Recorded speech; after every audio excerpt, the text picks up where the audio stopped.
یہ جو قربانی کا مسئلہ ہے، اس کے بارے میں ایک زمانے میں تو بہت منکرین حدیث کی اس کے خلاف بڑی جو ہے ایک مہم پھیلی تھی کہ ختم کیا جائے اس کو۔ یہ خام کا جو ہے خرچ ہوتا ہے بہت بڑا اور ضائع ہوتا ہے گوشت، اتنے بڑے پیمانے پر گوشت ہوتا ہے، کھایا نہیں جاتا۔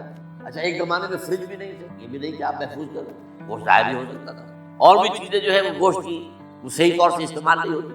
تو اس کے اوپر بڑا پروپیگنڈا منکرین حدیث کا رہا کہ یہ جو ہے قربانی صرف حج کے موقع پر ہے۔ میں اس کی نفی کے لیے آج آپ کو بتا رہا ہوں کہ سورہ حج کے اندر جو 2 رکوع ہیں، ایک چوتھا ایک پانچواں، چوتھے رکوع میں بھی قربانی کا ذکر ہے، پانچویں میں بھی قربانی کا ذکر ہے۔ یہ ایک دم جو ہے ایک جگہ پر جو 2 طرح کی قربانیوں کا ذکر ہو رہا ہے، یہ کیوں ہو رہا ہے؟ چوتھے رکوع میں وہ مناسک حج کے ساتھ وہاں جو فرمایا گیا لِيَشْهَدُوا مَنَافِعَ لَهُمْ وَيَذْكُرُوا اسْمَ اللَّهِ عَلَىٰ مَا رَزَقَهُم مِّن بَهِيمَةِ الْأَنْعَامِ فِي أَيَّامٍ مَّعْلُومَاتٍ عَلَىٰ مَا رَزَقَهُم مِّن بَهِيمَةِ الْأَنْعَامِ فَكُلُوا مِنْهَا وَأَطْعِمُوا الْبَائِسَ الْفَقِيرَ۔ وہاں پر قربانیاں دو، پھر اللہ کا نام لو ان جانوروں پر جو اللہ نے تمہیں عطا کیے اور جو معین دنوں کے اندر ہو، فی ایام معلومات، اور پھر اس میں سے خود بھی کھا، اور جو ہے جو جیسے صدقہ کا گوشت ہوتا ہے وہ نہیں ہے، وہ قربانی کا گوشت، اس میں سے آپ خود بھی کھائیں اور غرباء کو کھلائیں، غریبوں کو دے، مساکین کو دے۔ تو ایک پورا حکم آ چکا چوتھے رکوع کے اندر۔ پانچواں رکوع پورا کا پورا جو ہے وہ عید الاضحیٰ پر ہے میرے نزدیک۔ یہی حکمت صوم کے بارے میں کہ وہاں جب ایک حکم تکرار کر کے آیا کہ پہلے فرما دیا گیا فَمَنْ كَانَ مِنكُم مَّرِيضًا أَوْ عَلَىٰ سَفَرٍ فَعِدَّةٌ مِّنْ أَيَّامٍ أُخَرَ، اگر بیمار ہو کوئی اور یہ یہاں کے سفر پر ہو تو تعداد دوسرے دنوں میں پوری کرے۔ پھر کیا وجہ دوبارہ آ رہا ہے؟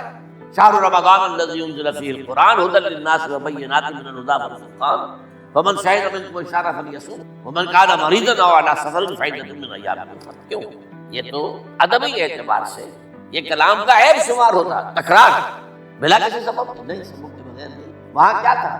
وہاں ان 2 رعایتوں کے ساتھ تیسری بھی شامل تھی کہ اگر صحیح ہو اور مقیم ہو پھر بھی روزہ نہ رکھو تو ایک مسکین کو کھانا کھلا دو۔ یہ رعایت ختم ہوئی ہے رمضان کے روزے کے ساتھ، اب رکھنا پڑے گا روزہ، اور اگر بیمار ہو یا سفر پر ہو تو ٹھیک ہے، دوسرے دنوں میں پورا کرو، پورا کرنا لازم۔ یہ چیز جو ہے یہ در حقیقت اسی وجہ سے بالکل یہی بات ہے۔ سورہ حج کے چوتھے رکوع کے اندر وہ جو قربانی ہے حج کے ساتھ اس کا ذکر آ چکا۔ اب سنیے یہ جو آ رہا ہے، فرمایا وَلِكُلِّ أُمَّةٍ جَعَلْنَا مَنسَكًا، ہر امت پر ہم نے ایک جو ہے قربانی کا معاملہ نازل جو ہے فرض کیا۔ میں نے چونکہ آج شروع میں کہا تھا کہ صوم اور حج میں کچھ مشابہت ہے۔ دیکھیے صوم کا حکم بھی آیا تھا تو کس طور سے آیا تھا؟ یا ایھا الذین آمنوا کتب علیکم الصیام کما کتب علی الذین من قبلکم لعلکم تتقون۔ اہل ایمان تم پر روزہ رکھنا فرض کیا گیا جیسے کہ فرض کیا گیا تھا ان پر جو تم سے پہلے۔ یہاں پر اسی حوالے سے بات ہو رہی ہے، اے مسلمانوں یہ قربانی صرف تم پر فرض نہیں کی جا رہی ہے، یہ تو ہر امت، ہر نبی، ہر رسول کی امت۔ وَلِكُلِّ أُمَّةٍ جَعَلْنَا مَنسَكًا لِيَذْكُرُوا اسْمَ اللَّهِ عَلَيْهَا، تاکہ وہ نام لیں اللہ کا، عَلَىٰ مَا رَزَقَهُم مِّن بَهِيمَةِ الْأَنْعَامِ، جو کچھ اللہ تعالیٰ نے انہیں رزق دیا ہے۔ یہ چوپائے جو ہیں حیوانات سے، ان پر اللہ کا نام لے کر چھری پھیری جائے، اللہ کے نام سے ان کو ذبح کیا جائے۔ فَإِلَٰهُكُمْ إِلَٰهٌ وَاحِدٌ فَلَهُ أَسْلِمُوا۔ تو یہ جان لو کہ اس قربانی کی اصل روح کیا ہے؟